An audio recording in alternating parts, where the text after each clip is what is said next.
Sounds like a stuck truck.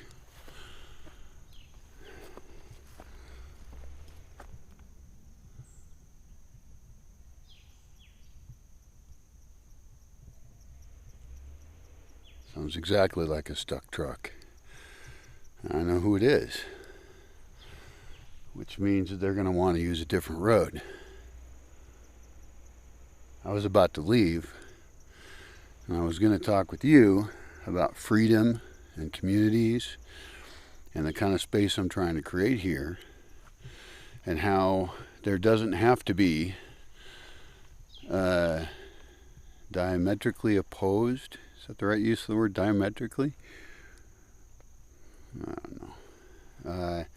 Doesn't have to be a diametrically opposed opposition of freedom and community. Even though any community that you're in, any relationship that you're in, will reduce your freedom. You'll have to make social agreements of some kind regarding your own behavior. Shit, what am I going to do? How the hell do I even get there? There's no trail from here to there. No direct one. I used to have one, but it grew over. Fuck. Oh well, I'm supposed to walk around anyway. I have to walk around every day. I got all the important work I need to do is on my computer. To bring people together, to solve problems that communities have, and people aren't solving. I've never seen anyone directly address the kind of issues that I'm addressing, many of which I have not made videos about because the solutions are controversial and private. But let's talk about it while we go find this truck. In any relationship you get into, you're going to be giving up some level of freedom. And there's going to be miscommunication.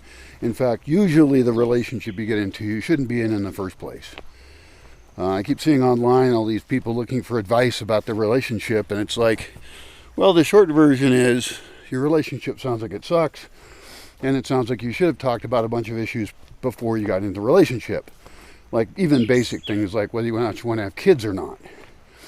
Now, of course, that's intimate relationships, but there's all kinds of other relationships that we're in, and it's certainly in an urban setting, then you're in many, many more.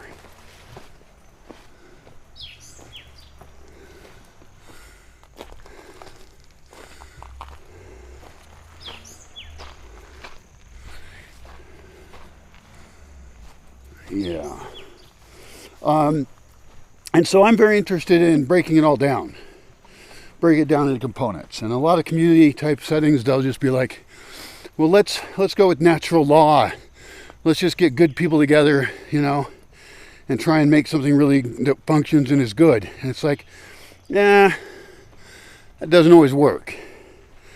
I mean, even people in their biological families are often damaging each other heavily.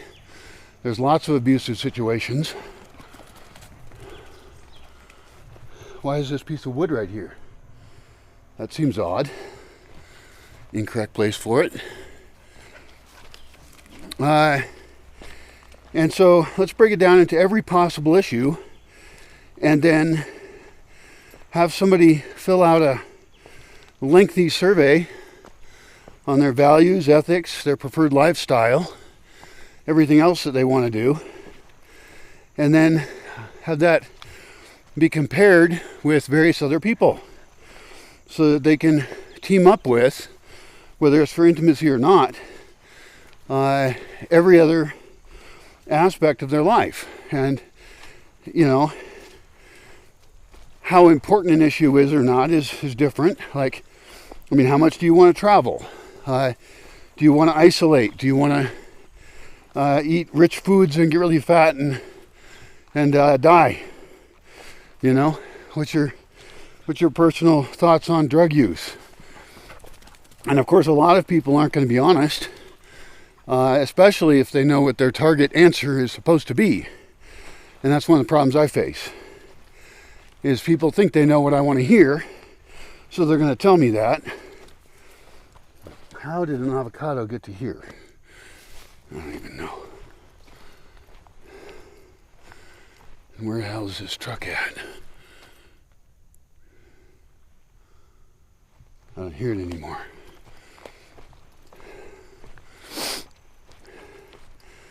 I think there was a site, it was OkCupid, I think, used to be better, and they did a really good job at matching up like people based on a whole bunch of questions. And I don't know why they changed that.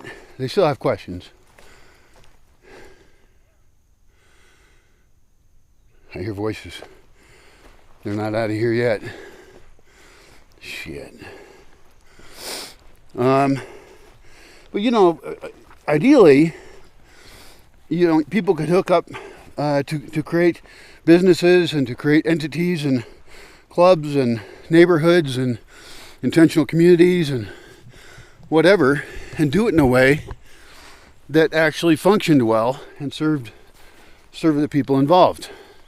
But as we've seen, people usually hook up incorrectly. They screw each other over. There's no reputation management, which you have to have reputation management if you're going to keep people honest. Because given the opportunity, the vast majority of people will be tempted to screw another person over. This gets into stuff like game theory, strategies, tit for tat, whatever, prisoner's dilemma, and also just what your vision of human nature is, whether you think people are inherently good. And I would say, I don't care.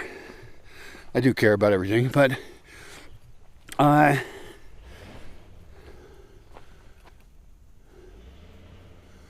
they're still over there. Shit.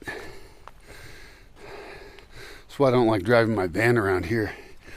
In the rainy season, I get stuck. I've gotten stuck and just had to leave my van where it is. And all these roads, these dirt roads, even though they're not that steep, can get real slippery.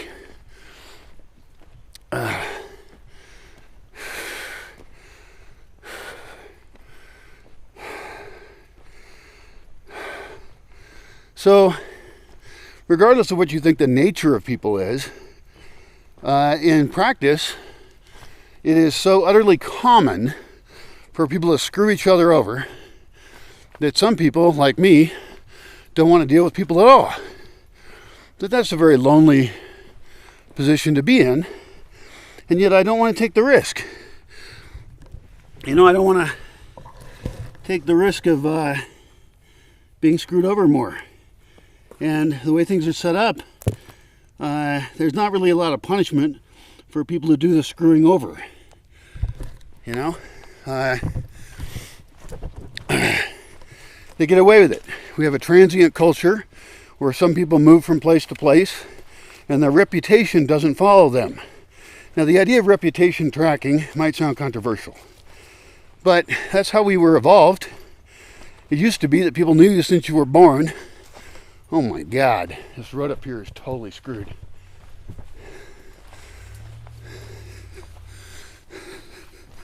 These poor guys. They got a really strong truck. It's loaded up with these trees that they cut down because they were infected with pine beetle plague. And they got a bunch more to cut down too. But there's been so much rain. Look at this mess. Look at this big mess in here.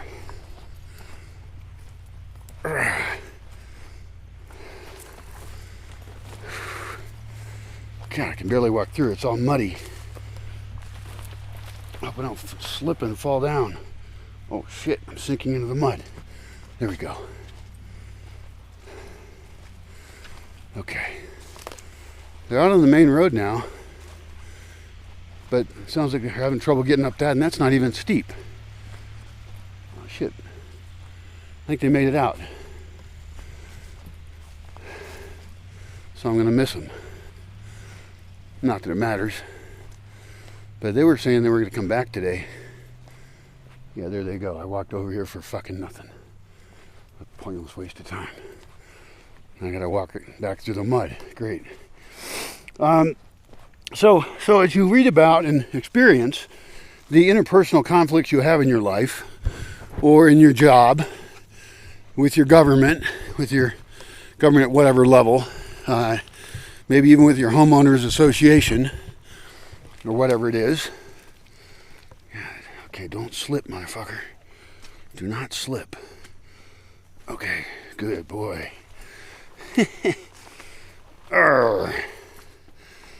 I'm talking to dogs too much. Look at this, just colossally fucked up road.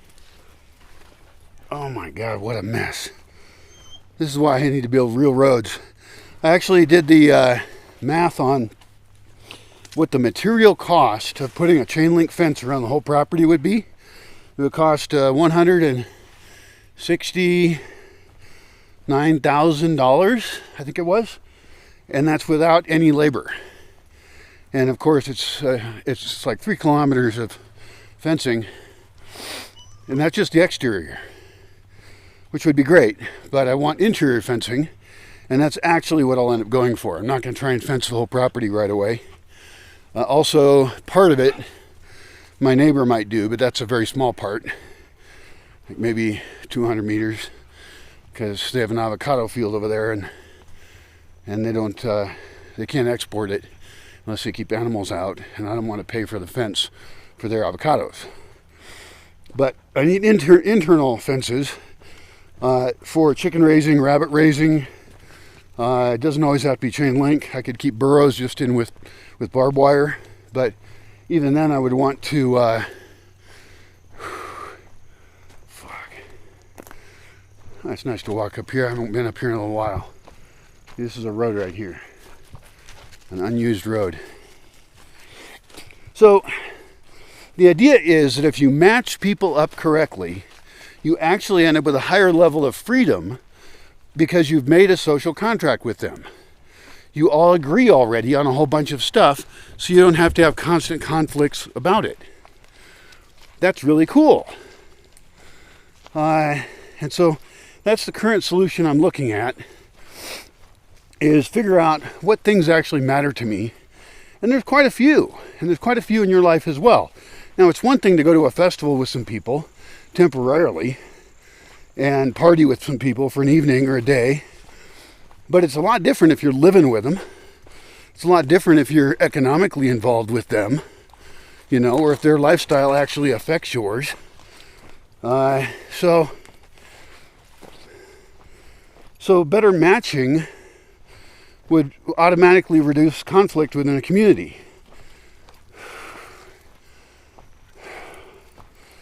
I was going to walk to town to get exercise. It seems like maybe that's pointless. Maybe I should just walk around here. Oh, I need food though. I have one package of pasta left to eat. I could go in tomorrow, but then you never know what tomorrow brings either. And I've got money on me. Although I have to carry it too, which is annoying. I don't know if those guys are coming back today or not. If I just had to drive out of here on that road, I wouldn't want to come back. Unless the sun comes out and everything dries up.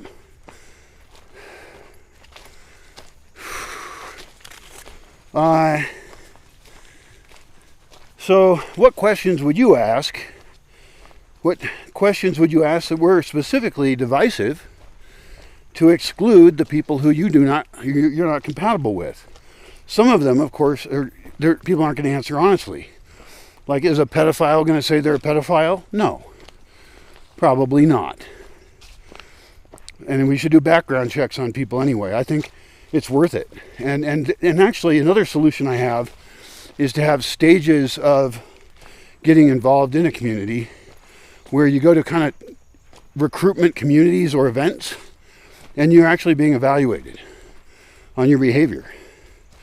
Who knows? Maybe people already do that, and maybe I've already been determined to be inappropriate for some venues, for drinking too much or saying weird ass shit or having the wrong political or social views or something like that.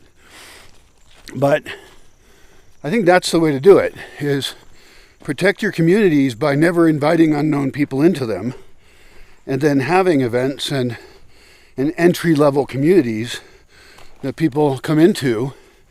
They rent for a while, they're trained, And then they can also decide they don't like it and leave if they're not compatible. Or perhaps you try them at a couple different communities, because some people are going to fit in with some types of communities more than others, right? And so that's okay. The idea that there's some ideal type of community everybody should fit into is ridiculous. And that's what most religions try and do, is they try and say, well, this is the right way to live. And it's like, well, it isn't, it's just one option. So,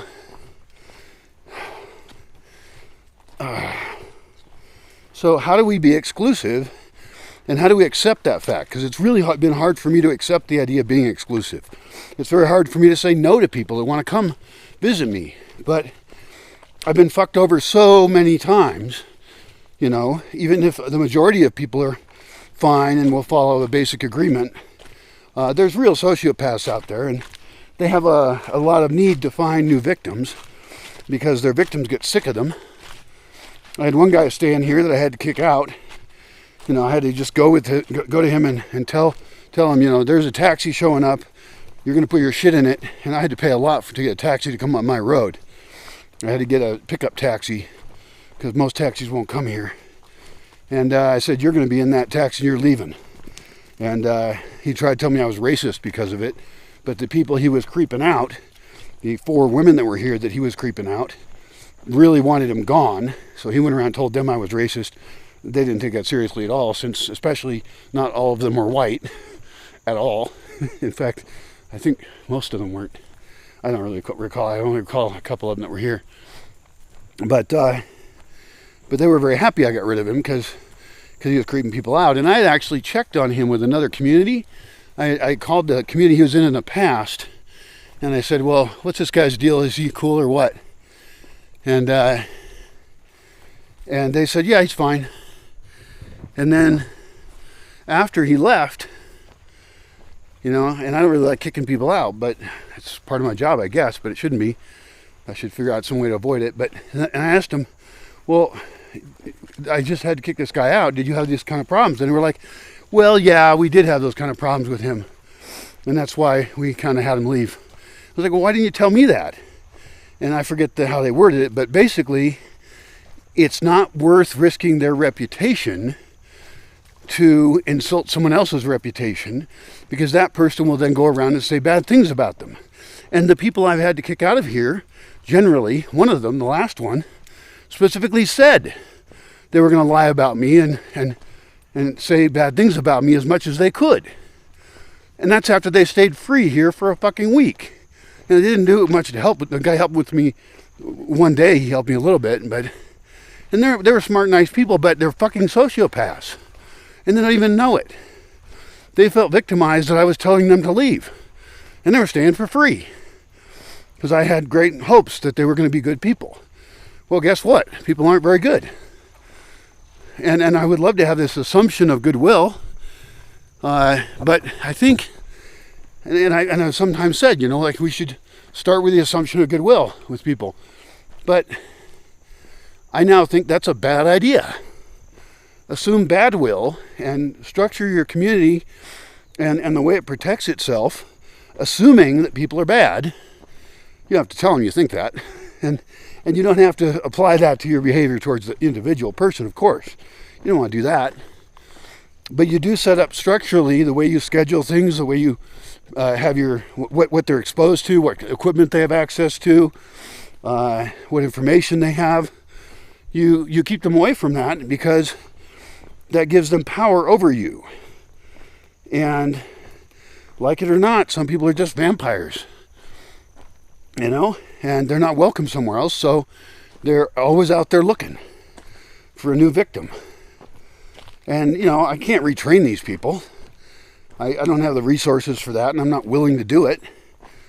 They're fucked up because of how they were raised. They're fucked up because of their family or their culture. And so many people are just so goddamn certain that their way is the one true right way to be. And it's like, well, it isn't the one true right way to be for everybody else, that you get to force them to do it. And you don't get to act like a fucking victim because other people don't want to be victimized by you. So, whatever. So that's the struggle I've been having. And I think I'm getting very close to a solution now with, maybe men should always put their eyes down when they see a woman that's attractive to them, because anything else would be oppressing women. Evil feminism is a evil cultural element. Not egalitarian feminism. It's fine. Even the way we use words, all the words are getting twisted all to hell.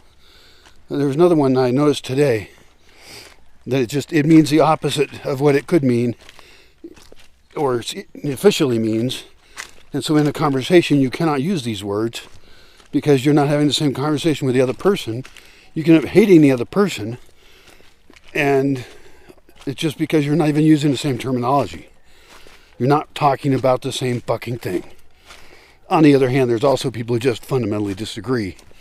And one of those problems is that a lot of people think everyone else should live the way that they want them to. And it's like, that's exactly what I want to get away from. But at the same time, I'm okay with individuals getting together with people they want to be around. A good example of this is that most people do want to live with people who speak their same language. And that's okay. Like people who move to this country, they live with other English speakers. That's nothing wrong with that. I don't want to live there because it's going to be more expensive. And it's going to be, it's just not the adventure I want to sign up for. It's relatively boring to me. But, there's nothing wrong with them doing that. People from here to move to the country I came from, and they often live near each other. They have parties that are just like the ones back home. And they speak their language with each other. And that's comfortable. It's great. It's no problem. But I'm kind of looking for this underlying ethical sense that we can all share. And one of those ethics is that we don't hate everybody else who's different. That's pretty critical. That means we don't hate people because they fuck people differently than we do. Or this is a tough one for me, or they believe in a made-up spiritual world, because my suspicion there is that's almost always used for evil. It was a mosquito. God damn it. And I saw a bucket the other day with baby mosquitoes in it. So I tipped it over, and I murdered all those forming mosquitoes. And I better murder a lot more of them really, really quick, because having standing water is actually dangerous. So it's this weird mix of saying diversity is great, but also saying, no, it's not. It depends on what form it takes. There's limits. I was listening to a book about Hinduism, which I've studied a long time ago. In fact, I met my first just totally gorgeous girlfriend in Indian philosophy class in university. And she was actually Indian, but she didn't know shit about philosophy. So I knew a lot about philosophy. So for me, studying that stuff was pretty easy. For her, she was familiar with the cultural side of Hinduism. The shrines, gods, and stuff like that, culture of it, which I didn't know anything about. So it was actually great. And of course I, wanted to help her out. So I invited her and this other girl over to have a study group at my house. A study group. And it was mostly me just going through and explaining some of the topics further that have been covered in class. Because for me it was not rocket science. It was very easy. But for at least her, and I don't remember about the other one, because I really wasn't paying that much attention to the other one. The other one was only there as an excuse to have the one I liked in my apartment. And she ended up liking me, and we were together for 5 years. It was great. I really loved her. And that's not a word I ever use. But young, beautiful love. But as soon as I said I wasn't going to get married, that was over. Because she really wanted to get married, and her family was pressuring to get married.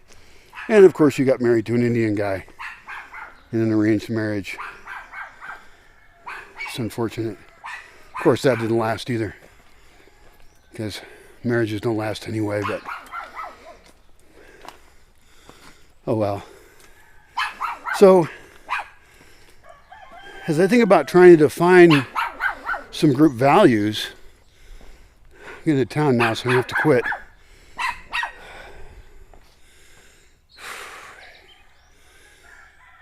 That's the hard part. But I'm working on it.